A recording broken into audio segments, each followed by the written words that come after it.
Hi you guys, welcome back to my channel. It's been a really long time since I've done a sit down video. Today I'm going to be sharing more about my keto lifestyle and my 22, now 23 pound weight loss since the week before Thanksgiving. Okay, I get so many questions on my keto lifestyle, what my macros are, what my calories are in a day. So I'm gonna wrap it all up here in a video. And what is keto? How do I sustain it?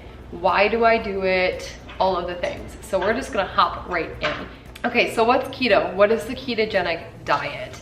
I'm just going off my phone here so I can give you guys accurate descriptions of exactly what keto is. The ketogenic diet is a high-fat, adequate protein, low-carbohydrate diet and forces the body to burn fats rather than carbohydrates. Now, I bounce back and forth between keto, where my fats are higher, and more of a low carb.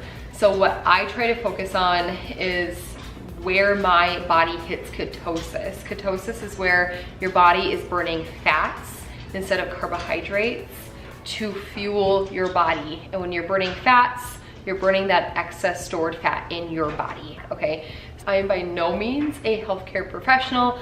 Please check with your PCP, your healthcare go-to before you do anything to your own diet, because everybody is different, every body is different. This is just what works really well for me. This combination I'm about to share with you is just what works for me and my body. All right, with that being said, I also intermittent fast with keto. Now keto, I plug my own macros into my Fitness Pal. That is what I use to track all of my food. The reason why I like my Fitness Pal is because it has the most versatile options for food when you're entering them. Has food from out to eat, like fast food restaurants, or generally has the most I've found as far as food for tracking. I'm trying to get my nutrition pulled up here. Okay, so for the keto macros, mine are 5% carbs, 70% fats, 25% proteins. Now that is keto, having a large amount of fats in your diet.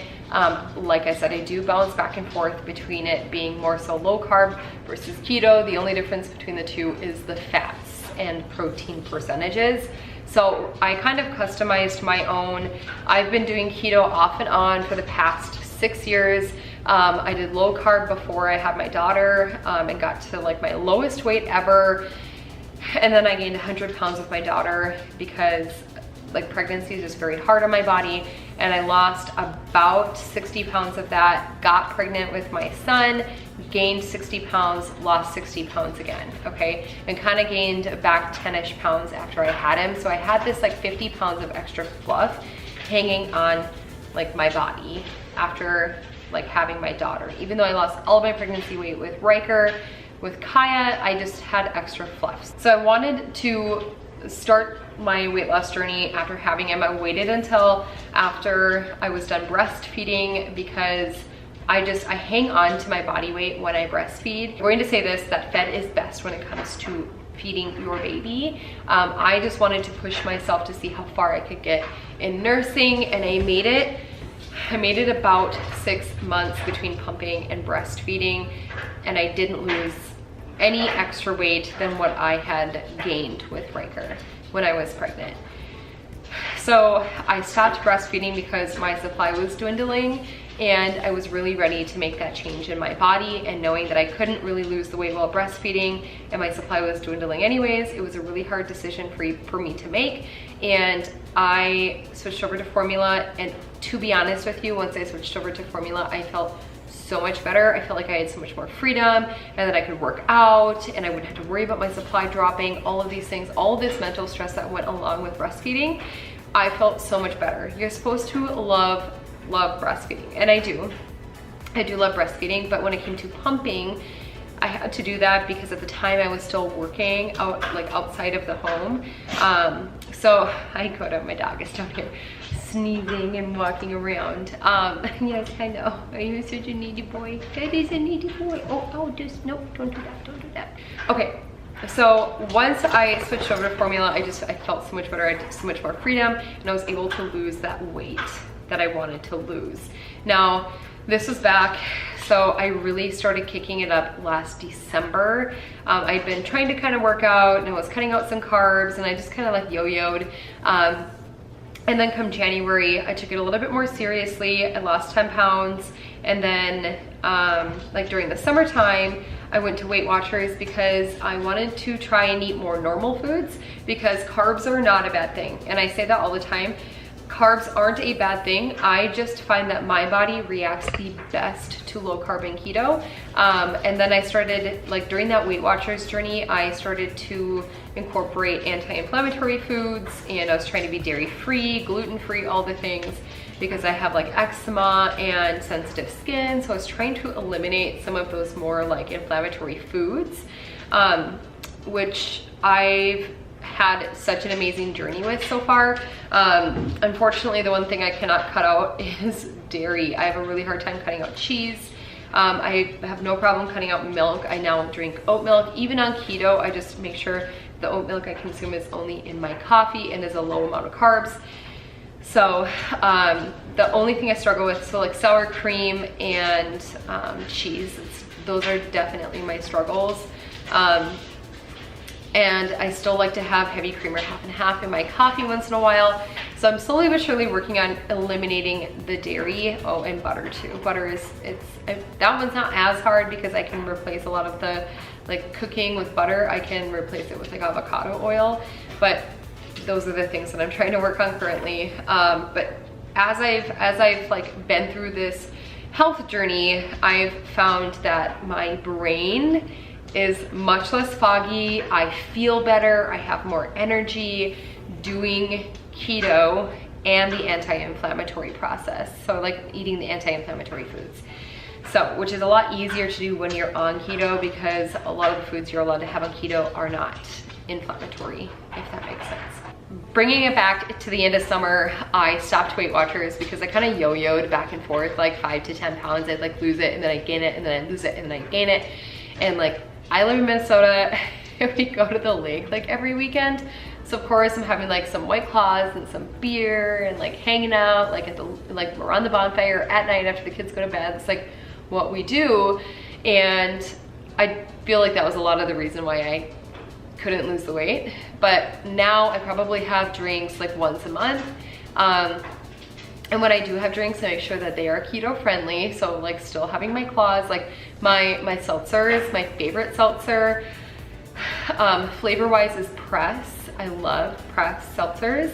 And I just found a new one as well that I really like. I can't remember the brand of it, but I just make sure that the carbs are super low. I will be sharing a couple of keto drinks and foods and things like that in some videos coming up. I'm making some keto margs, which I'm gonna share that recipe over on my TikTok tonight, and a keto like champagne drink, like kind of, not a mimosa, but just like a fancied up champagne drink, because I need my champagne to have a little splash of something in there. So I'm gonna show you a little trick that I got. Anyway, I only have drinks like once a month. And recently, I would say about a month ago, when I really kicked it up, so that week before Thanksgiving, I was like, you know what? I am going to really focus in on my weight loss. So I did 3 things. I stayed on my keto, okay? I cut my calories to 1,500 calories, because the biggest and most important thing to losing weight is being in a calorie deficit. No matter what kind of diet you are on, a calorie deficit is the most important. So again, keto, calorie deficit, so I'm at 1,500 calories, and then I combined it with intermittent fasting. So I fast on a 16-8 schedule, which means I do not eat for 16 hours of the day, and I have an 8-hour eating window approximately. So I try to push myself to noon, because I'll have dinner at like 5 and have a snack at like 7:30, 8 o'clock. But by 8 o'clock, I am done eating. If I start to eat earlier, okay, so say like, because some days I am starving in the morning, like maybe I'm getting my period, like whatever, hormonal stuff, I'm starving in the morning or hungover, okay, I will break my fast at 10, and then I just make sure that I'm done eating by 6 p.m. So all of my meals get pushed up. That has worked very well for me. I track everything that I put in my mouth on MyFitnessPal, and now it's just I've become more of like a creature of habit. So I know how many carbs and calories, etc., are in certain items. The biggest thing for me is weighing my food out.